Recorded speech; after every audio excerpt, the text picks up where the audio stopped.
sa simple pagtulong mo, mayroong buhay na naisasalba, mayroong pamilyang umaangat. The Senate is now constituted.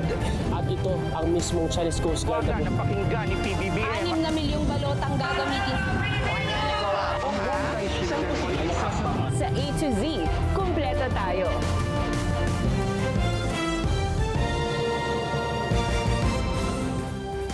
Luzon, Visayas, Mindanao at buong mundo. Ngayon ay Huwebes, November 6, 2025. Ako si Barbie Mulak at ito ang balitang A to Z. We will declare a national calamity because ilang regions na yan, almost 10 regions, 10-12 regions that will be affected. Deklarasyon ng State of National Calamity. Inaprubahan na ni Pangulong Ferdinand Marcos Jr. dahil sa pananalasa ng Bagyong Tino. Bilang ng patay, umabot na sa 114. Sobrang dilim dahil brownout. Halos 1 milyong electric consumers. Wala pa ring kuryente matapos ang pinsala ng bagyo. Pinangangambahang Super Typhoon Uwan, bahagyang lumakas. Posibleng pumasok sa Pilipinas Biyernes ng gabi. BIR, sinampahan ng 1.6 billion peso tax evasion case ang ilang ex-DPWH engineers. Sa showbiz, Miss Earth Philippines Joy Barcoma, binatikos ng netizen sa kanyang Q&A performance. Beauty Queen, may sagot sa basher. Kontrobersiya sa Miss Universe. Organizer na What It Saragrisil, kinondena ng Miss U organization dahil sa pambabastos sa kandidata. At Atisa Manalo, stunning ang beauty at confidence sa press presentation ng Miss U.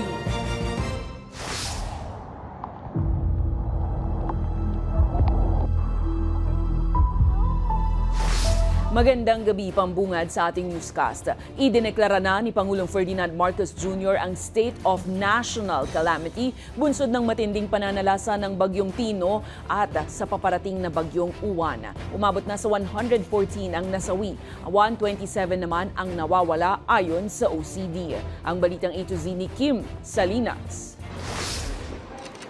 Inaprubahan na ni Pangulong Ferdinand Marcos Jr. ang deklarasyon ng State of National Calamity. Bunsod ito ng matinding epekto ng Bagyong Tino sa Central at Eastern Visayas, partikular sa Cebu City at sa banta ng papasok na Bagyong Uwan ngayong weekend. We will declare a national calamity because ilang regions na yan, almost 10 regions, 10-12 regions that will be affected.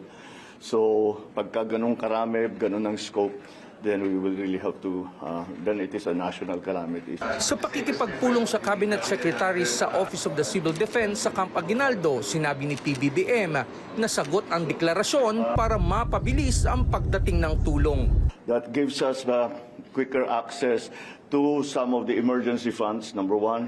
Secondly, mapapabilis ang ating procurement so that we don't have to go to the usual bureaucratic procedures. Ayon sa OCD, 114 ang nasawi sa pananalasa ng Bagyong Tino. 127 ang nawawala at 82 ang sugatan. Pinakamaraming nasawi sa Cebu na umaabot sa 71. Tiniyak naman ng Department of Social Welfare and Development ang agarang tulong. Mahigit 195,000 or close to 200,000 family food packs have already been released by the DSWD to various local government units na nag-request po ng augmentation support. Makikita nyo po dito sa Region 7, ang Bohol na pahaginan na po natin ng mahigit 19,000. Dito po sa Cebu, mahigit 6,000 family food packs. Nadagdagan pa ito ng 10,000 family food packs na naipamahagi ngayong araw sa Mandawi City at patuloy pa ang distribusyon sa mga probinsya. Hamon lang ang paghahatid ng tulong sa malalayong lugar. That's one of the challenges that we're facing, dahil nga may mga roads that are impassable still, so hindi pa po tayo nakakapasok at pati nga po yung linya ng telekomunikasyon ay nahihirapan rin po tayo. Tiniyak naman ng DSWD na mabilis ang responde ng Department of Budget and Management sa hiling na pag-replenish ng Quick Response Fund ng Kagawaran. Tiniyak din ng DSWD na kahit wala pa ang bagyong Uwan sa Philippine Area of Responsibility ay nakahanda na ang nasa 2 milyong family food pack sa kanilang mga warehouse. Para sa Balitang A to Z, Kim Salinas. Naglabas ng 760 million pesos na tulong pinansyal ang Malacanang para sa mga lalawigan at lungsod na matinding nasalanta ng Bagyong Tino. Ayon kay Communications Undersecretary Claire Castro, mabibigyan ng tig 50 milyong piso ang mga probinsya ng Cebu, Capiz, Surigao del Norte, Iloilo, Bohol at Negros Occidental. Tig 40 million pesos naman ang mapupunta sa Eastern Samar, Surigao del Sur, Southern Leyte, Antique at Aklan. Tatanggap naman ng halagang 20 hanggang 30 million pesos ang iba pang lalawigan gaya ng Leyte, Masbate, Guimaras at Agusan del Norte. Giit ng Malacanang, may sapat na pondo ang pamahalaan at hindi pa kailangan ng tulong mula sa ibang bansa. Binigyang diin rin ni Pangulong Ferdinand Marcos Jr. na sisiguraduhing makararating ang tulong sa lahat ng panig ng bansa. Wala po na call for any foreign assistance dahil sa ngayon po ay meron po pa tayong pondo para sa ganitong mga klaseng sitwasyon po. Nagtitiis sa dilim ang aabot sa 1 milyong electric consumers sa Cebu, Negros Island at iba pang lalawigan dahil sa pananalasa ng Bagyong Tino. Tinilak naman ng National Grid Corporation of the Philippines na puspusan na ang pagre-restore sa mga apektadong transmission lines na target makumpleto hanggang Biyernes. Ang Balitang A to Z ni Ace Cruz. Sobrang dilim dito sa amin guys. Sobrang dilim dahil brownout. Kahit sa labas guys, sobrang dilim. Wala na kaming kuryente. Ganito ang sitwasyon ng mga residente ng nasa 20 probinsya sa bansa sa gitna ng power outage na resulta ng pananalasa ng Bagyong Tino. Ang sari-sari store owner na si Marian nagtitiis na lang sa kandila. Ang tatay naman na ito, ginamit na ang light stick na anak na pang-concert habang naghahanap ng ilang gamit sa dilim. Sa datos ng National Electrification Administration o NEA, halos 1 milyong consumers pa sa 8 rehiyon sa bansa ang walang kuryente, kabilang ang Regions 4, 5, Caraga, Negros Island at iba pa. In terms of affected or for restoration ng mga household connections located in 8 provinces, it does not include pa po yung other private distribution utilities. Tansya ng NEA, higit 2 milyong piso na ang initial cost of damage sa mga electric cooperatives dahil sa bagyo. Ayon naman sa National Grid Corporation of the Philippines o NGCP, puspusan ang pagkukumpuni nila sa mga linyang nasira ng bagyo. Out of the 55 lines affected by the typhoon, we have restored 50. And the remaining we target completion tomorrow. It is in Leyte, Madam Chair, and in Cebu. Nauna nang tiniyak ng Department of Energy o DOE na tuloy-tuloy ang monitoring ng Task Force Tino sa agarang pagbabalik supply ng kuryente sa consumers. Para sa Balitang A to Z, Ace Cruz.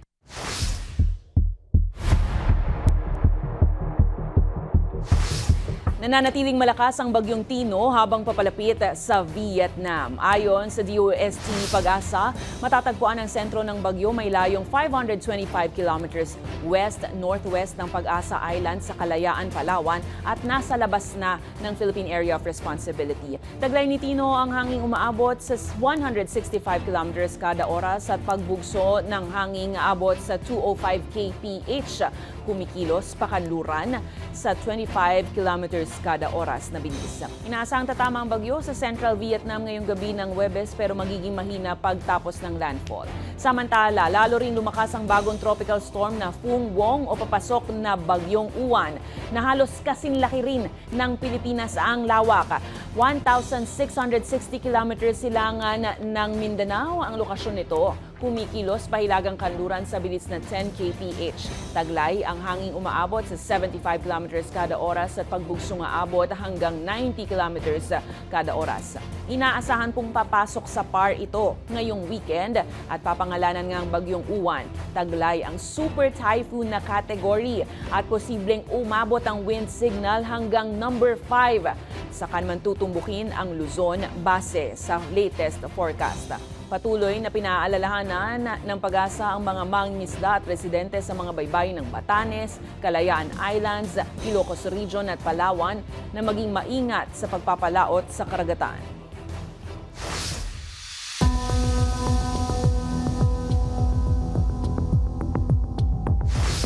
Bumuhos ang mga kasong isinampa laban sa mga kontratista, engineer at opisyal na hinihinalang sangkot sa katiwalian sa flood control projects ngayong Huwebes.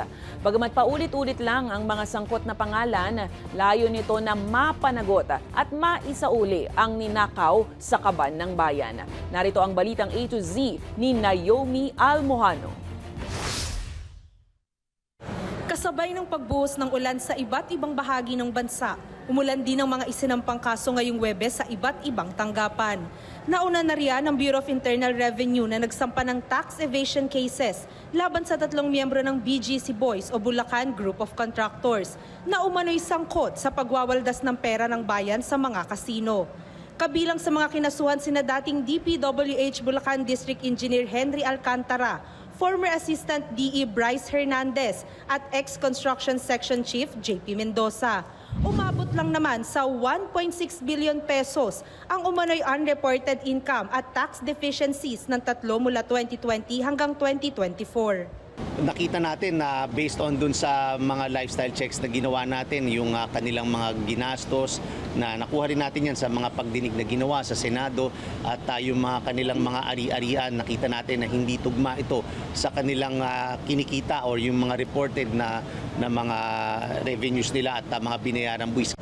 Ayon kay Lumagi, 900 million pesos tax liability ang kay Alcantara, 600 million pesos kay Hernandez at 180 million pesos kay Mendoza. Natuklasan din ng BIR ang mga kickback sa ghost projects na kanilang tinawag na proponent shares. Malaki ang ginagastos nila sa casino. So itong mga daan-daang milyon na ginagastos nila sa casino, siyempre saan naman din galing. So verify din natin. Ayon sa ahensya, kailangan at dapat bayaran ng tatlo ang buwis na kanilang tinangkang takasan. Wala rin anilang ligtas ang iba pang sangkot na mga personalidad at kontratista.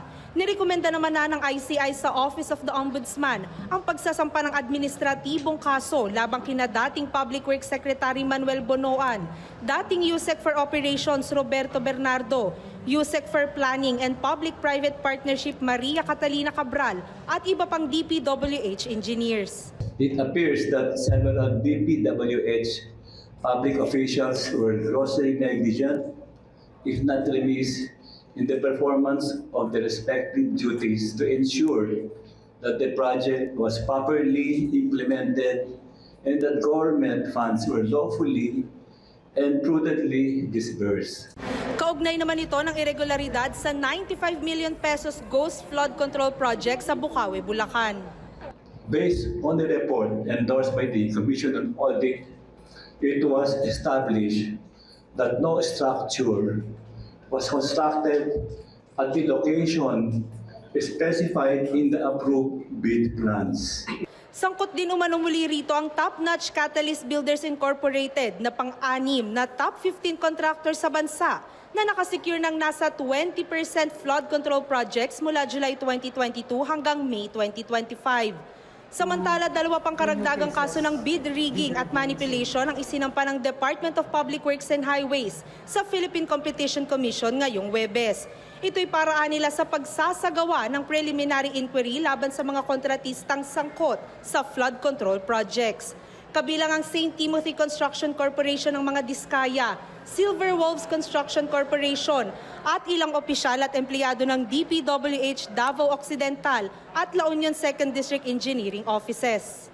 Nasa tinatayang 3.13 billion pesos ang maaring multang ipataw sa mga sangkot kung mapatunayang guilty. Gayunpaman, patuloy pa rin ang sigaw ng bayan na panagutin na ang mga nasa likod ng anomalya dahil habang wala pa ring nakukulong, patuloy naman na nalulubog sa baha at maraming buhay ang nasasawi dahil sa korupsyon ng mga nasa kapangyarihan.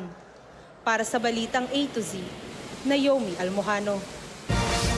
Bukod sa determinasyong panagutin ng mga sangkot sa korupsyon sa flood control scandal, pag-ibig ang isa pang panawagan ng Independent Commission for Infrastructure sa publiko.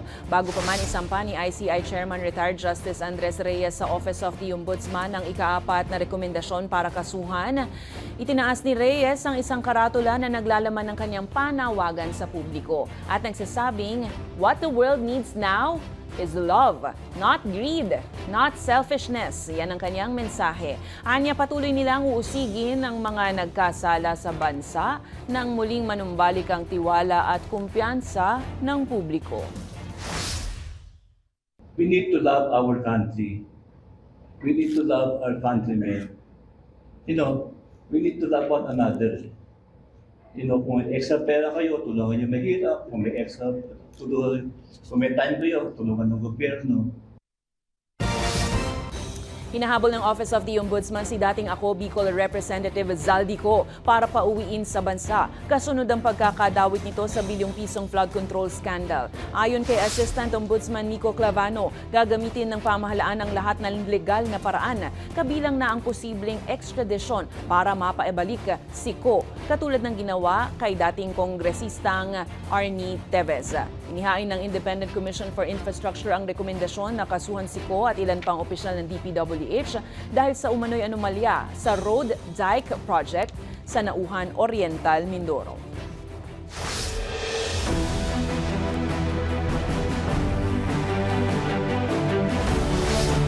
Hindi haharangin ni Pangulong Ferdinand Bongbong Marcos Jr. ang paglalabas ng kanyang Statement of Assets, Liabilities, and Net Worth o SALN. Ayon kay Communications Undersecretary Claire Castro. Anya, hinihintay na lang ng palasyo ang desisyon ng Office of the Ombudsman sa mga humiling ng kopya ng SALN ng Pangulo. Kamakailan naghain ng petisyon ng Akbayan Party List para ilabas ang SALN nina Marcos, Vice President Sara Duterte at ilang opisyal ng konstitusyonal na komisyon. Ito ay matapos ng payagan ni Ombudsman Jesus Crispin Remulla ang mas maluwag na pag-access ng publiko sa SALN ng mga opisyal ng gobyerno na noon ay mahigpit na pinigilan sa ilalim ng dating Ombudsman Samuel Martires. Gitang palasyo, walang pagpipigil sa impormasyon ang Pangulo at handang sumunod sa mga proseso ng Ombudsman. Hintayin na lang po nila. Hindi naman po pipigilan ng Pangulo yan.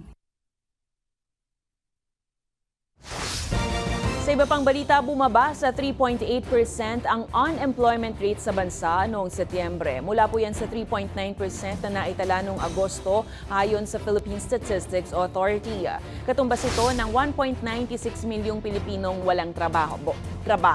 Mas mababa kumpara sa humigit 2 milyon noong nakaraang buwan. Gayunpaman, tumaas naman ang underemployment sa 11.1% o mahigit 5.5 na milyong manggagawang naghahanap ng karagdagan na trabaho o oras. Pinakamaraming nadagdag na trabaho ay ang sa konstruksyon, habang nawalan naman ng maraming posisyon ng manufacturing, administrative support at service sector.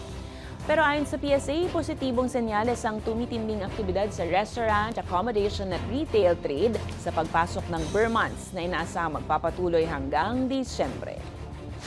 The month of September, for example, we're already seeing doon sa typical na impact ng per month, which is the restaurants and accommodation services.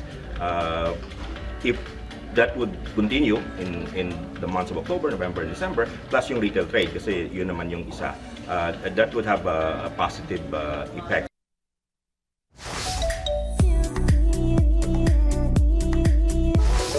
Sinagot ni Miss Earth Philippines Joy Barcoma ang kritisismo ng isang netizen ukol sa kanyang matapang na talumpati sa Miss Earth pageant stage nitong November 5. Ayon kasi sa netizen, hindi umano appropriate ang speech ni Barcoma ukol sa Bagyong Tino na ginawa niya bago basahin ng tanong sa kanyang question and answer round. Medyo mayabang rin anya ang dating ng pagsagot na tingin niya ay naging rason kung bakit hindi nasungkit ng Pinay Beauty Queen ang corona. Sagot naman ni Barcoma, Wala nang mas akmang plataporma sa bansa kundi ang Miss Earth stage para pag-usapan ang environmental issue ukol sa nagdaang Typhoon Tino. Anya, hindi po pwedeng i-celebrate ang pagmamahal sa kalikasan sa isang bansa nang hindi man lang kinikilala ang pagkamatay ng mga tao sa isang kalamidad na dulot ng kapabayaan sa kalikasan. Sa huli, masaya at nagpasalamat si Barcoma na naitaguyod niya ang bandila ng Pilipinas sa naturang pageant kahit pamaagang natapos ang kanyang journey sa top 8 ng Patimpalak. As we celebrate taking care of Mother Earth, that we also think about, remember the lives of the people we've lost, because Filipinos deserve better lives. Filipinos deserve to be safe in their country. Susunod, ilang mga pamilya sa Tagumpay Bay, Laguna, 4 na buwan nang nasa evacuation center dahil sa hindi humuhupa na baha. At sa ibayong balita, 12 patay matapos sumabog ang cargo plane ng UPS sa Kentucky, USA. Abangan ang kumpletong ulat sa pagbabalik ng Balitang A to Z.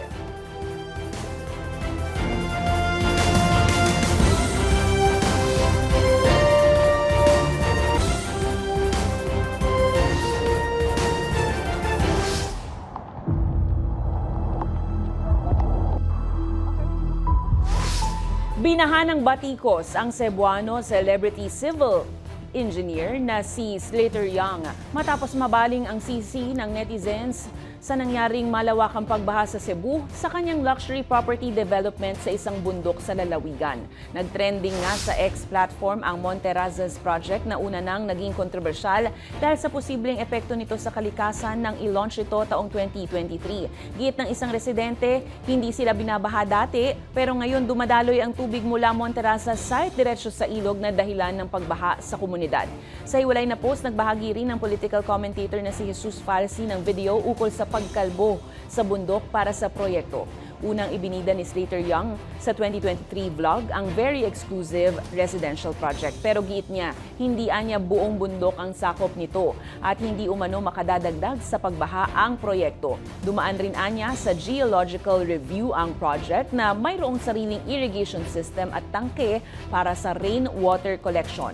Wala pang bagong pahayag si Young at ang kanyang mga kasosyo sa proyekto hinggil sa issue.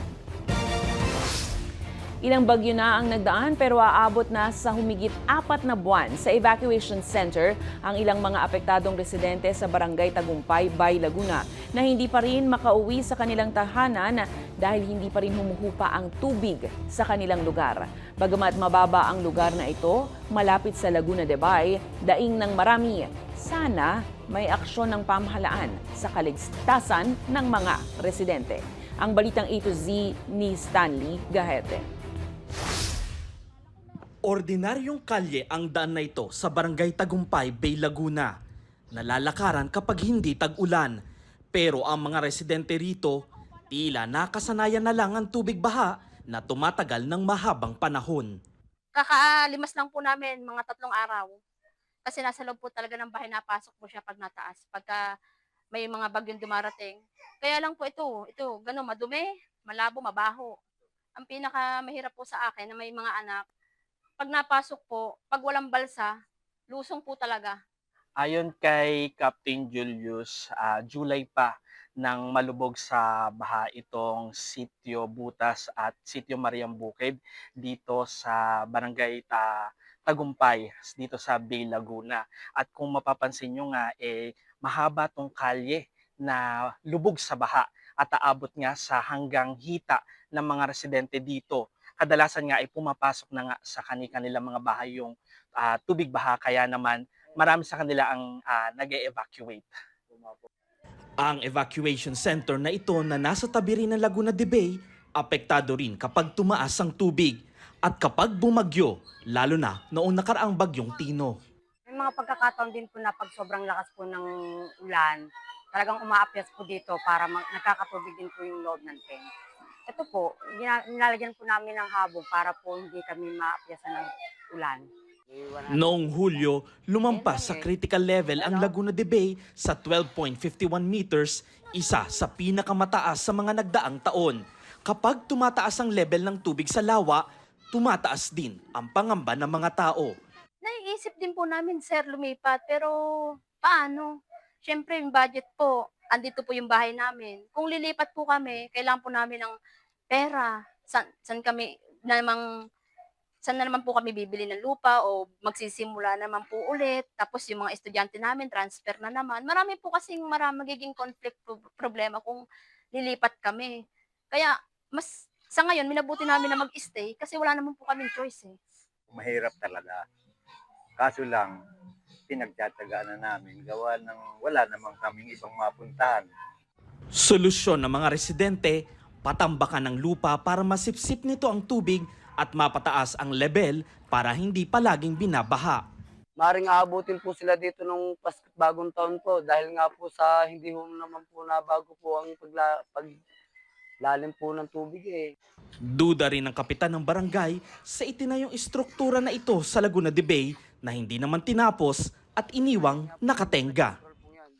Flood control na hindi ko pa ho ito inabot eh. Ang pagkakaalam ko sa sukat ito, wala pa ho yata pong 100 metro to. Ay kung matutuloy po ho yan at papalibutan po itong aming barangay, yan po ang magsisilbing, yan po ang lulunod sa mga kabarangay ko. Dahil nga po, nagle-level na po ang tubig ko sa dagat at saka po dito sa amin sa baryo. Kaya po dun sa mga hindi po nakakakita sa sitwasyon namin, sana po makita. Para sa Balitang A to Z, Stanley Gahete, Bay Laguna.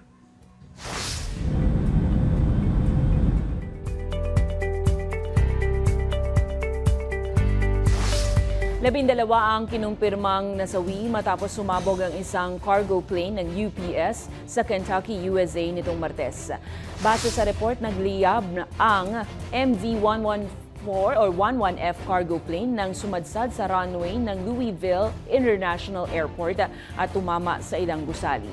Mula sa Louisville, lilipad sana ang Flight 2976 papuntang Honolulu, Hawaii na may 3 tripulante. Ayon sa mga opisyal, isa sa mga engine ng eroplano ang nasunog at nasira matapos bumagsak ang naturang aircraft. Dahil sa lakas ng pagsabog, nasunog din ang 2 store malapit sa paliparan. Nagpatupad na ng stay-in order ang mga otoridad dahil sa takot sa posibleng karagdagang pagsabog at polusyon.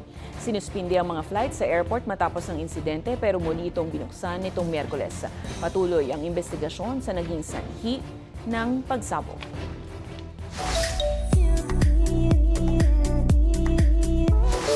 Excited na ba lahat? Nagpahiwatig ang aktres na si Liza Soberano sa kanyang susunod na Hollywood project soon. Sa kanyang pagdalo sa Manila International Film Festival 2025, ibinahagi ni Liza na ngayon ay nasa pre-production stage ng kanyang bagong international film kasama sina Lea Salonga at Her. Bagamat hindi pa nilalabas ang detalye ng proyekto, sinabi naman ni Liza na mas lalong malalim at makahulugan ang papel na kanyang gagampanan rito. Bago nito, nagtamo ng papuri ang aktres sa kanyang Hollywood debut na Lisa Frankenstein na nagbukas ng mas maraming oportunidad para sa kanyang karera abroad. Patuloy pa rin siyang nakikilahok sa mga advocacy projects para sa kababaihan at kabataan, kaya iginawad sa kanyang pagkilala bilang isa sa mga global Filipino artist ng taon. Sa aming pagbabalik, kontrobersiya sa Miss Universe organizer Nawat kinondena ng Miss U dahil sa pambabastos sa isang kandidata. At Atisa Manalo, stunning ang beauty at confidence sa press presentation ng Miss Universe pageant. Manatiling nakatutok, kayo ay nanonood ng Balitang A to Z.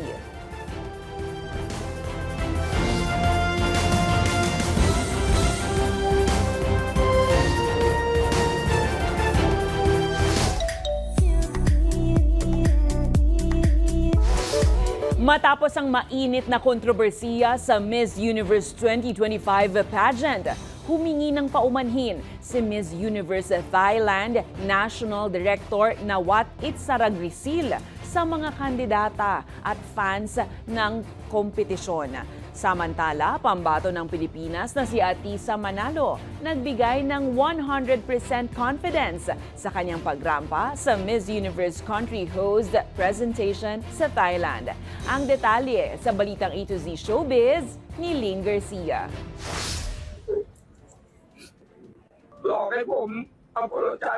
Mangiyak-ngiyak na humarap sa media si Miss Universe Thailand National Director Nawat Itsaragrisil sa publiko hinggil sa isyong kinasangkutan sa Miss Universe. Sa naganap na Miss Universe Country Host presentation nitong Miyerkules, November 5, dito nagkaroon ng oportunidad si Nawat na humingi ng tawad sa mga delegates, fans at sa lahat ng naapektuhan ng issue sa pageant. I have to apologize for the delegate if anyone affect and not comfortable, it happened. I'm so sorry.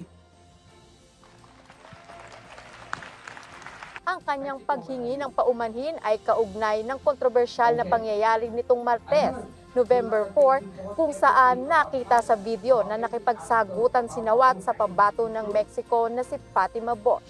Sinundan niya ng pagwo-walkout ng ilang kandidata mula sa Latin America na nagdulot ng tensyon sa lahat ng delegates. Nagbigay din ng pahayag si MUO President Raul Rocha para kondenahin ang pang-iinsulto ni Nawat kay Miss Mexico.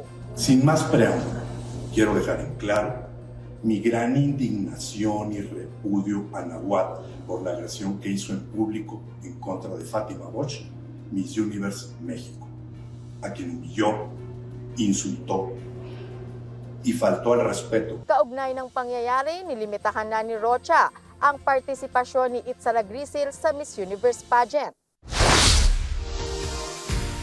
Samantala, speaking of Miss Universe, palaban ang pagbabalik ng iconic self-introduction ng pambato ng Pilipinas na si Maria Atisa Manalo sa katatapos lang na country host presentation ng Miss Universe 2025 sa Bangkok, Thailand. Maria Atisa Manalo celebrates! Standing in white si Atisa, suot ang masterpiece gown ni Mark Baumgartner na para bang buhay na manikang rumarampa on stage. Nasa Bangkok, Thailand si Atisa upang irepresenta ang Pilipinas sa 74th Miss Universe na gaganapin sa November 21. Bring home the 5th crown, Queen Atisa! Para sa balitang A to Z Showbiz, Lane Garcia.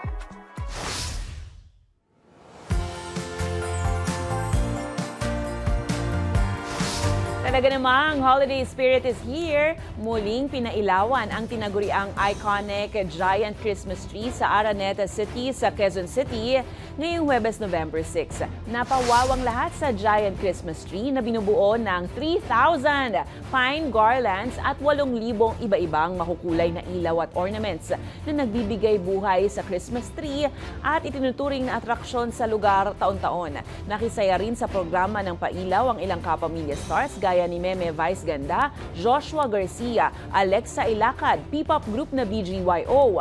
Present din ang PBB ex-housemates na sina Brent Manalo, Mika Salamanca, Pambansang Mom, Clarice de Guzman at Bianca De Vera. Siyempre guest din ang Binibining Pilipinas Queens, including Binibining International 2024 Mirna Esguerra. Sa finale, pasabog din ang engrandeng fireworks display na lalong nagpaganda sa gabi. Kung kayo ay may kwentong kakaiba, mga kwento ng pag-ibig o storya ng inspirasyon at pag-asa, maaari itong ibahagi. Sumali sa ating Facebook group na Balitang A to Z. Panoorin ang replay ng ating programa at sundan ang ating social media pages. Hanapin ang Balitang A to Z. Ang ating pabaong quote of the night ngayong Huwebes ay mula sa American writer at researcher na si Brené Brown. Ang sabi niya, "Sa oras lamang na handa tayong harapin ang dilim, natutuklasan natin ang walang hanggang lakas ng ating liwanag." At yan po ang mga balita at impormasyon, mga kwentong may dalang inspirasyon na tinutukan ng Balitang A to Z. Ang ilan po sa malalaking simbolo ng pagdiriwang ng Pasko gaya nga ng giant Christmas tree sa mga syudad, iniilawan na. Bakit hindi? 49 days na lang pala, Pasko na. Ako po, si Barbie Mula, maging maalam, makialam. Magandang gabi sa'yo, Pilipinas.